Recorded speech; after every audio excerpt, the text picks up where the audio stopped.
Selamat datang di podcast Meet the Expert. Pada episode kali ini kita akan membahas salah satu permasalahan kulit yang sering dialami oleh anak-anak atau bayi, yaitu dermatitis atopik. Menurut data yang ada, kondisi ini cukup umum terjadi di kalangan anak-anak, terutama kulit mereka yang lebih sensitif terhadap faktor lingkungan seperti polusi dan alergen. Jika tidak ditangani dengan tepat, dermatitis atopik bisa sangat mengganggu dan bahkan memperparah kondisi kulit anak. Tapi Swipers, jangan khawatir. Hari ini kita akan membahas cara yang tepat untuk merawat kulit sensitif pada anak serta produk yang direkomendasikan untuk mengurangi gejala dermatitis atopik. Bersama saya Oscar Ronald, kita akan ditemani oleh pakar di bidang ini. Ada Dr. Ratna Purnamasari dan Ibu Desi Kusuma Fitri SSI. Selamat datang dok, ketemu lagi. Luar biasa dengan Ibu Desi ya. Dan kita hari ini akan membahas tentang dermatitis atopik. Luar biasa sekali dan pada podcast sekarang ini kita lihat prosesnya adalah untuk anak-anak nih, baby ya kan, yang masih unyu-unyu, terus kadang-kadang tiba-tiba aduh gatel, terus habis gitu rewel, iya kan, merah-merah. Nah ini mungkin dok, pertanyaan pertama pasti tentunya sebagai pembuka ini, dermatitis atopik itu makhluk apa sih dok? Nah ini nih, dan apa penyebab utamanya biasanya dok? Oke. Dermatitis atopik itu biasa dikenal oleh istilah awam itu eksim. Eksim. Oh. Ya, nah itu berarti harus paham dulu. Ya. Secara arti atau definisi ini, dermatitis atopik adalah peradangan pada kulit yang disebabkan oleh alergi. Peradangan pada kulit yang disebabkan oleh alergi. Jadi ada konteks alergi di sini. Oke. Nah, alergi itu sifatnya diturunkan. Oke. Atau genetik. Ya, jadi pada orang tuanya misalkan dia punya asma atau rinitis alergi, tiap pagi bersin-bersin gitu ya, tapi kalau udah kena panas matahari hilang. Nah, kalau pada kulit munculnya adalah dermatitis atopik. Nah, itu kaitannya dengan alergi. Tapi kita harus cari tahu nanti pencetusnya apa aja nih gitu. Dia kan sudah punya bakat dari tubuhnya gitu. Oke, artinya tadi kalau dokter mengatakan kalau dermatitis atopik itu terjadi karena adanya turunan yang pertama ya, alerginya. Betul. Itu alergi itu diturunkan gitu ya, berarti dari orang tuanya, iya kan? Nah, mengapa kondisi ini sering terjadi pada anak-anak sih dok dibandingkan orang dewasa? Ya. Biasanya muncul pada anak-anak pada awal-awal kehidupannya itu karena tadi dia ada timbul reaksi di tubuhnya yang mungkin orang tua tuh nggak tahu kalau apapun yang diberikan atau yang diasup itu bisa mencetuskan alerginya kambuh. Nah, misalkan kalau pada bayi yang mendapatkan ASI, itu kan semua asupan nutrisi tergantung dari apa yang dikonsumsi oleh ibunya. Si ibunya, betul. Ya, jadi harus diperhatikan. Ya. Kemudian kalau pada bayi biasanya yang diberikan entah itu telon, ya, dan sebagainya, atau sabun bahkan, apakah itu mencetuskan atau membuat alerginya kambuh? Nah, faktor-faktor itu yang karena banyak ketidaktahuan dari orang tua, maka munculnya memang lebih banyak dari anak-anak. Nah, secara prevalensi memang tinggi sekali pada bayi gitu ya, kemudian baru pada anak, baru pada orang dewasa atau lansia. Bayi, anak, baru dewasa. Karena kalau bayi karena mereka baru mengenal dunia ini ya. Kaitannya lebih kepada kulit bayinya ya. Strukturnya itu memang berbeda dengan kulit pada orang dewasa. Di mana sel-sel kulitnya lebih renggang gitu ya. Kulitnya lebih kering ya. Kemudian memang jadinya kulitnya itu belum ada faktor-faktor tambahan yang sempurnanya, kelenjar minyak, kelenjar keringat, dan dia lebih tipis. Baru berkembang begitu ya. Nah, itu yang harus jadi perhatian orang tua. Anak atau bayi ini boleh nggak menggunakan sembarangan produk? Itu pesannya tuh. hati-hati karena baru berkembang, begitu ya. Iya. Oke, nah ini dari gejala yang paling umum atau yang sering muncul pada anak-anak yang mengalami dermatitis atopik itu apa aja sih, Dok? Biasanya ruam kemerahan. Ruam kemerahan. Ruam kemerahan. Udah pasti rasanya gatal. Iya. Udah pasti rasanya gatal. Kemudian harus diperhatikan adalah areanya. Nah, kalau pada bayi gitu ya, biasanya dia muncul pada area pipi. Iya. Banyaknya. Kemudian area sekitar popok. Area popok iya. tadi.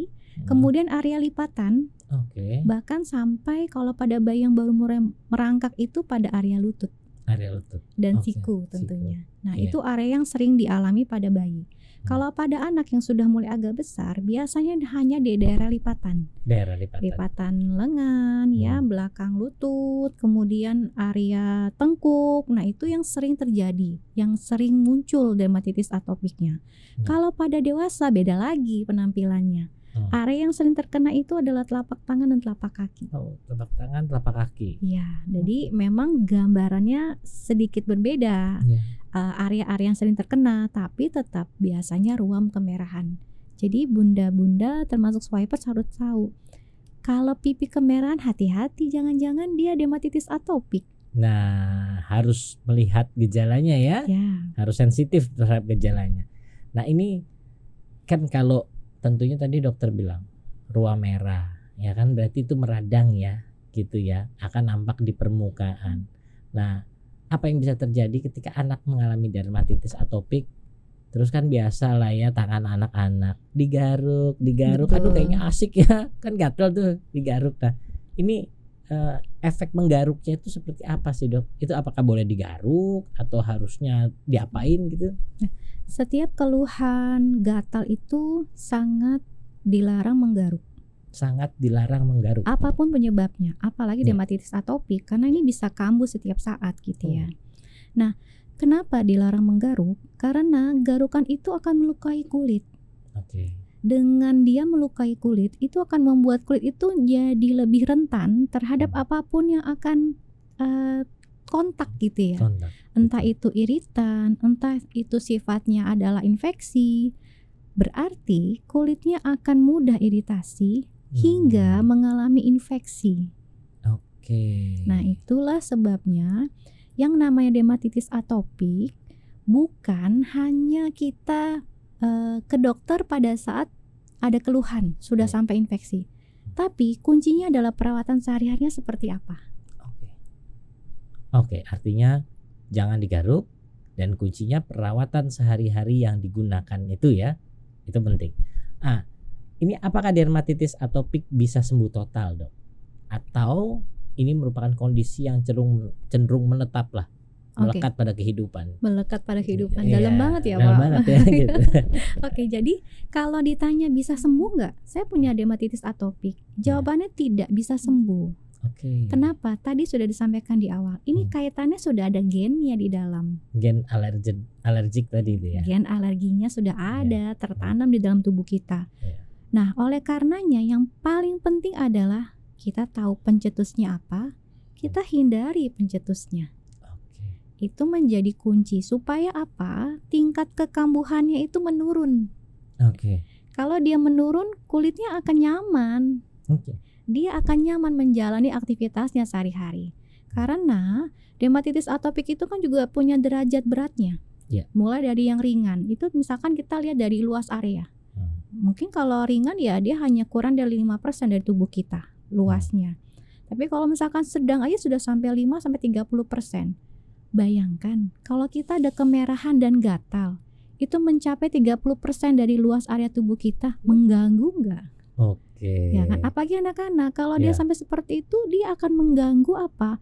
Konsentrasi dia untuk belajar, ya kan. Tadinya dia pede mau main sama temen, ya kan, sosialisasi, eksplor dunia luar, itu dia membuat saya nggak usah, nanti saya gatel, nanti saya gimana gitu dilihat teman gitu.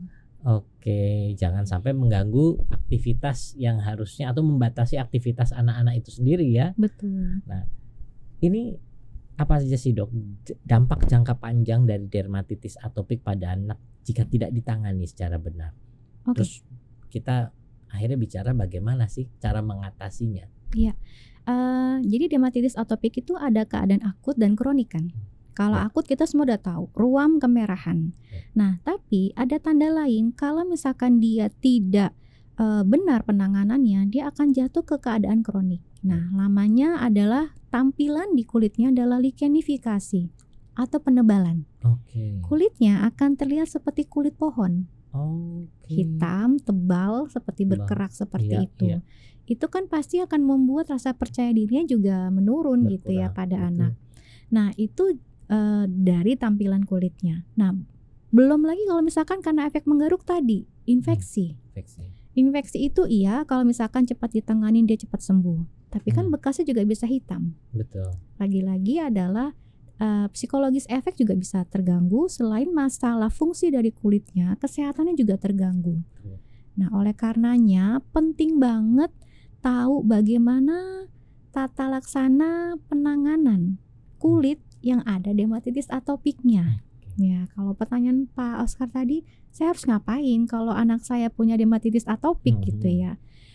Kunci pertama dari dermatitis atopik adalah selektif pilih produknya. Anak atau siapapun yang punya dermatitis atopik itu sangat tidak boleh pakai sabun antiseptik. Tidak boleh pakai sabun antiseptik. Betul. Kenapa tuh, Dok? Karena tadi orang dengan punya riwayat alergi kulitnya sudah lebih kering. Oke. Kalau dia pakai sabun antiseptik, dia akan menyebabkan apa? Kulitnya tambah kering. Tambah kering. Artinya faktor resiko kekambuhannya meningkat. Oke, karena kan pemahamannya biasanya kalau orang tua tuh, ini harus dikasih sabun antiseptik biar jauh dari bakteri, bakterinya mati kan gitu ya. Ya, tapi kalau dia kasih antiseptik untuk anaknya dermatitis atopik, dia akan lebih sering ke dokter jadinya. Makin kering Oke, kulitnya, makin Pak. kering kulitnya. Ya. Jadi hati-hati penggunaan sabun antiseptik pada dermatitis atopik itu tidak dianjurkan ya, Tidak, malah dilarang. malah dilarang. Mm-mm. Oke. Kemudian yang kedua adalah cara mandi. Bahkan orang dengan dermatitis atopik tuh mandinya aja diatur gitu. Oke. Ya, yang pertama penggunaan suhu air. Oke. Penggunaan suhu air. Ya, suhu air itu tidak boleh yang panas atau hangat. Maksimal suam-suam kuku yang diperbolehkan. Oke. Karena semakin panas suhu airnya itu akan semakin meningkatkan kelembapan dari kulit. Oh, Jadi harus diperhatikan suhu airnya. suhu air ya. Kalau bisa air dingin gitu ya. Kalau bisa, kalau kuat anaknya. Kalau kuat enaknya air dingin gitu ya. Nggak masalah air dingin. Oke, air Nah, biasa ya gitu Air ya. biasa intinya, tidak harus pakai heater gitu ya, Betul. supaya nanti takutnya kalau dingin anaknya masuk angin. Nggak tentu gitu juga sih, Iya. Bunda gitu ya. Iya. Nah, kemudian yang kedua lama mandi. Lama mandi. Iya, nggak boleh lama-lama di kamar mandi. Itu. Iya, jadi ada waktu maksimal yang mereka diperbolehkan berada di kamar mandi. Maksudnya mandinya itu Mandinya. 5-7 menit sudah maksimal. Oke, 5-7 menit Iya. itu sudah maksimal. Sudah maksimal, cukup kok itu. Nah, setelah mandi ngapain? Kunci ketiganya adalah segera oleskan pelembab. Segera oleh. Oke. Pada saat apa? Setelah kita mengeringkan dengan handuk kan kulit kita masih terasa basah ya. Betul. Masih ada titik-titik air di kulit. Hmm. Itu adalah saat terbaik untuk mengoleskan pelembab. Oke, jadi setelah dikeringkan dengan handuk Langsung masih agak pelembab. basah, ya istilahnya itu langsung diberikan pelembab gitu. Wajib. Oke. Karena keadaan seperti itulah yang sangat baik penyerapannya oleh kulit kita. Oke, The Swipers, itu tuh kuncinya buat para bunda ya. Jangan lupa langsung gunakan setelah dikeringkan babynya, gunakan pelembab. Wajib. Wajib. Ya. Gitu ya. Nah, kemudian yang keempat adalah kukunya pun harus dipotong. Oke. Karena kita tahu kering bikin gatal. Gatal orang akan menggaruk. Menggaruk akan menimbulkan infeksi dan lain-lain gitu ya. Oke. Kukunya harus dipotong. Iya. Nah, itu penting banget. Jadi orang dengan dermatitis atopik itu ya holistik penanganannya. Oke. Nah, kemudian yang tidak kalah penting yang kelima ini adalah ngapain? Produknya. Lihat kandungannya. Orang dengan dermatitis atopik itu masalah utama yang bikin dermatitis atopiknya kambuh adalah kerusakan skin barrier. Kerusakan skin barrier. Oke. Apa itu skin barrier? Skin barrier itu adalah bagian teratas dari epidermis kita Mhm. yang namanya stratum corneum yang tugasnya adalah menjaga. Bayangkan dia seperti pagar gitu ya. Dia adalah pagar dari kulit kita, skin barrier. Orang dengan dermatitis atopik, skin barrier terganggu. Makanya semua iritan, semua yang namanya bakteri atau apapun mudah masuk ke kulitnya. Nah, oleh karenanya kamu tuh harus fokus ya pada produk yang kandungannya bisa memperkuat skin barrier tadi. Oke, produk yang memperkuat skin barrier ini penting untuk penanganan dermatitis atopiknya. Iya. Tentu biasanya produk dengan seperti itu dilengkapi dengan pelembab tadi, moisturizer. Oke, luar biasa sekali, Dok. Nah, ini kalau sekarang kita lihat nih di depan kita ini ada Atocalm. Nah, mengapa ini Atocalm ini kan ada di sini nih. Ini ada 3 jenis varian produk. Satu itu adalah krimnya, ada lotionnya, lalu ada sabunnya. Nah, mengapa? Ini saya pertanyaannya langsung ke Mbak Desi. Ini Atocalm dengan 3 jenis varian produknya ya. Ini kenapa lebih direkomendasikan untuk baby, untuk anak-anak dalam penanganan dermatitis atopiknya, dan apa sih keunggulannya gitu loh. Kan tadi dari dokter sudah bilang ini ada ingredientsnya ya kan yang harus diperhatikan dalam setiap produk ya. Nah, ini gimana Mbak Desi, monggo? Iya. Jadi gini Pak Oscar, sesuai dengan tadi yang sudah Dokter Ratna jabarkan mengenai dermatitis atopik, itu kan lapisan kulitnya atau skin barriernya terganggu. Nah, maka dari itu penting sekali untuk memberikan produk yang mengandung isi yang membantu untuk memperbaiki lapisan kulit atau skin barrier. Nah, Atocalm ini mengandung ceramide 3 karena ceramide 3 itu merupakan 40% dari komponen skin barrier alami kita, Pak. Gitu. Jadi dengan penggunaan Atocalm ini, lotionnya kita gunakan setelah mandi. Yang pertama mandinya dulu pakai sabunnya, karena sabunnya mengandung olive oil untuk pelembab. Kan tadi sekali lagi jangan pakai sabun antiseptik karena bikin kering. Nah, ini mengandung olive oil untuk melembabkan kulit. Setelah mandi menggunakan lotionnya, Pak. Karena lotionnya ini mengandung ceramide 3 untuk memperbaiki skin barrier pada pasien dermatitis atopik tadi ya Pak ya. Kemudian juga mengandung ada yang kita sebut dengan namanya natural calming formula. Natural calming formula. Yes, natural calming formula itu adalah kandungannya itu adalah pragmites dan juga Porhiacoccus. Ini fungsinya adalah untuk menyejukkan kulit dari stresor eksternal seperti sinar UV kayak tadi ya. Kalau kena sinar UV kan kita suka merah-merah ya gitu, ruam dan juga ada bisa bolol. Untuk mengurangi kemerahan dan juga sebagai anti iritasinya Pak. Gitu. Jadi tadi menyejukkan terus juga mengurangi iritasi gitu ya. Serta juga ada yang namanya MgCm glucan atau magnesium karboksimetil beta glucan. Nah, itu fungsinya adalah untuk menurunkan T helper 2 atau untuk menyeimbangkan sistem imun tubuh. Karena tadi kan ya seperti dijelaskan Dr. Ratna kalau ini kan sifatnya genetik ya Pak ya. Jadi dari imun tubuhnya itu juga kita harus perbaiki. Nah, ini dengan MgCm glucan tadi. Serta yang paling penting ceramide 3 tadi ya Pak ya. Karena ceramide 3 itu sebenarnya sudah diproduksi alami oleh tubuh kita cuma untuk pasien dermatitis atopik kan rusak ya skin barriernya Pak. Makanya perlu tambahan ini gitu. Jadi dikuatkan kembali skin barriernya. Nah, ini kan tadi untuk seluruh tubuh ya pakainya yang lotion. Nah, kalau untuk bagian-bagian tertentu Pak kayak yang tadi Bapak sudah mention di awal kayak bayi itu kan pipinya suka merah-merah ya. Nah, untuk di wajah diberikannya ini Pak, Atocalm krim gitu. Kenapa krim? Karena krim kan konsentrasinya ya Pak ya lebih kental. Jadi bisa untuk di pipi, terus di lipatan-lipatan siku atau yang di diapers itu kan Pak suka juga ruam-ruam. Itu juga bisa diberikan yang krim. Gitu. Nah, ini yang menarik adalah ceramide 3 nih yang dikatakan memperbaiki skin barrier. Tadi konsentratnya 40% ya. Iya. Gitu 40%. Ya. Nah, itu mengapa sih kita kalau bicara ceramide 3 ini, apa sih pentingnya ceramide 3 ini ya untuk memperbaiki skin barrier itu sendiri? Mungkin dokter. Sebenarnya jenis ceramide itu banyak banget.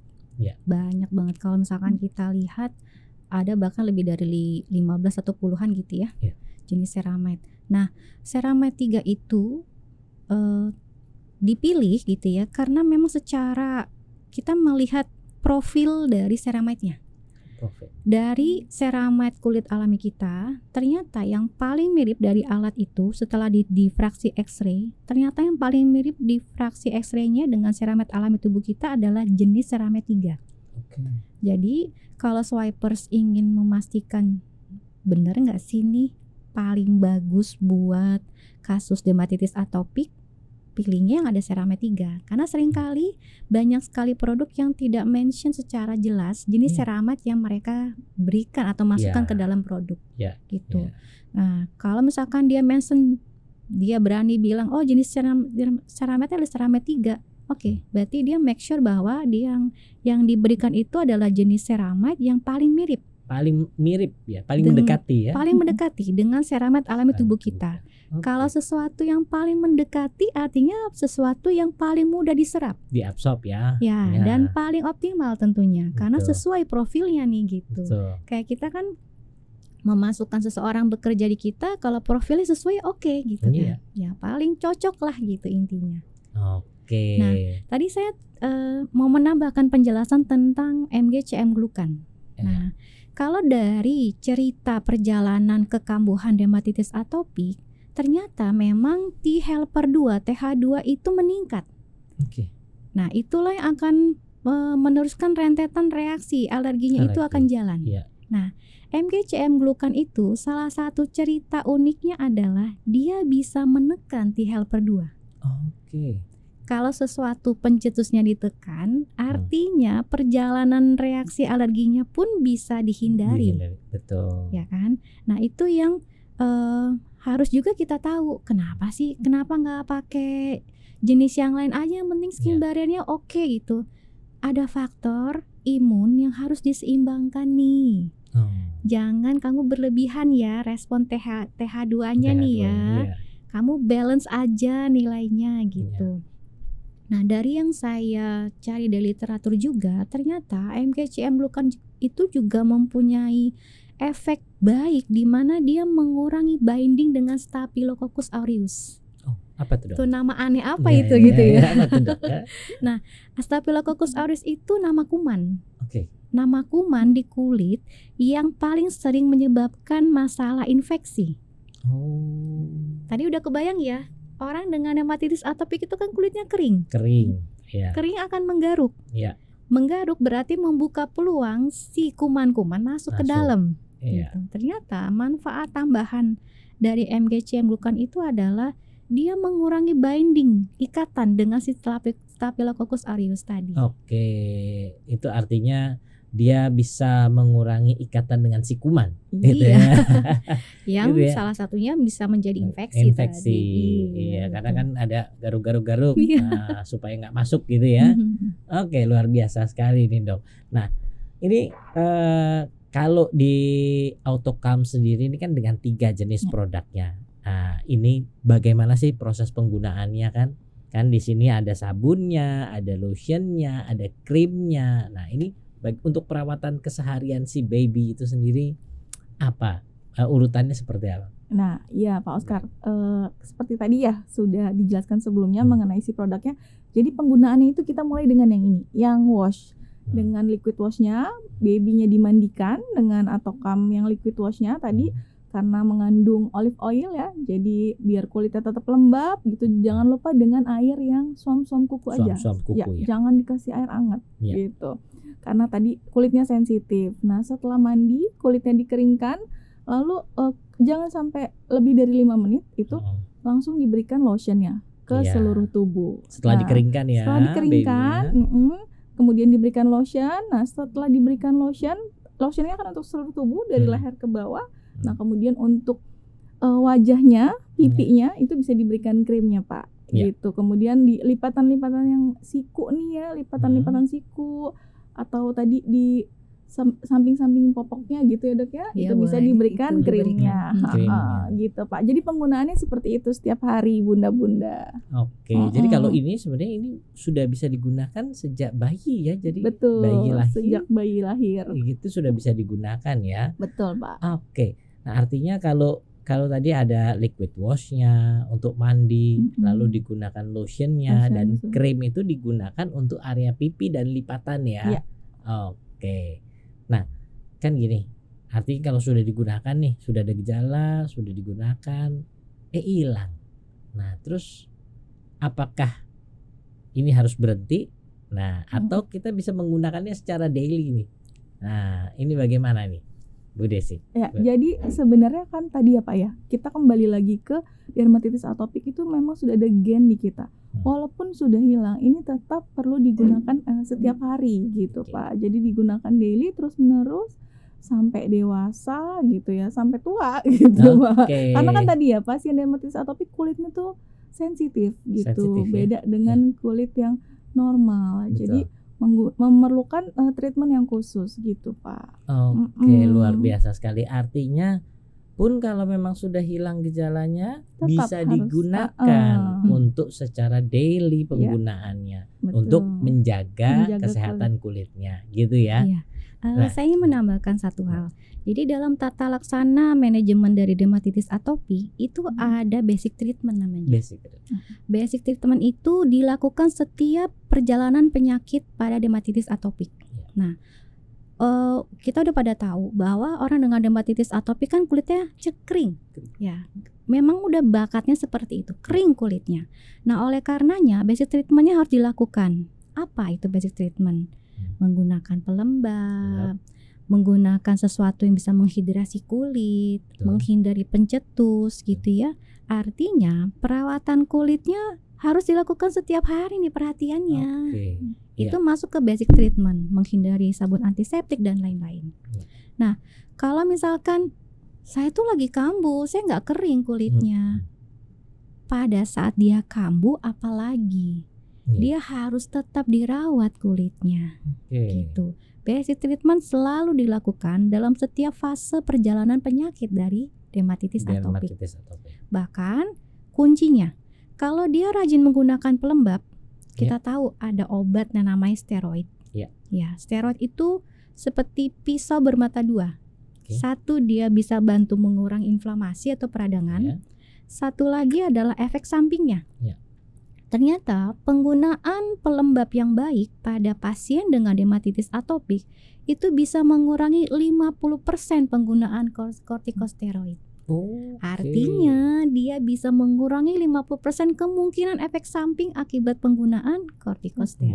Wah, berarti ada nilai plusnya ya kalau digunakan secara berkesinambungan begitu ya Betul. dok ya. Oke, luar biasa sekali. Nah, Swipers, lengkapi sediaan produk apotikmu dengan produk AutoCalm yang tersedia di Swipe RX Belanja. Check out sekarang juga karena lagi ada promo menarik yang menunggumu. Belanja kebutuhan apotik pasti aman, nyaman, cuan. Hanya di Swipe RX Belanja. Nah, ini yang mungkin kita di penghujung ini.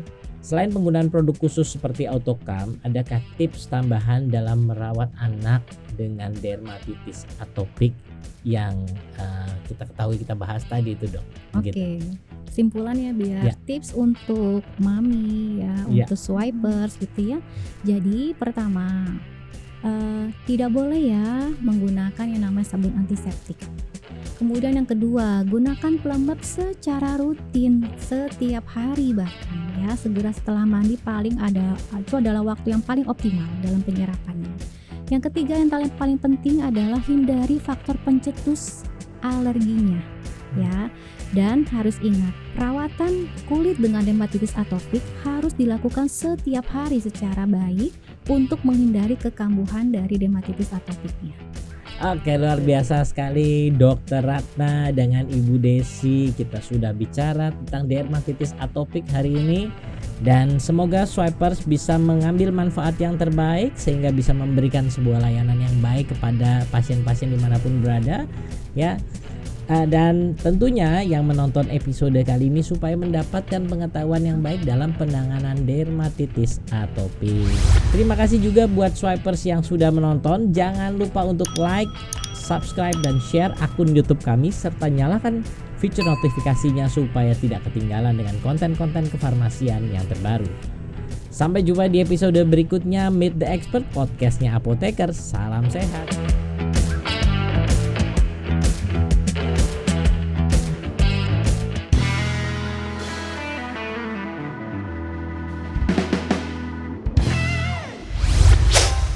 Swipe or X.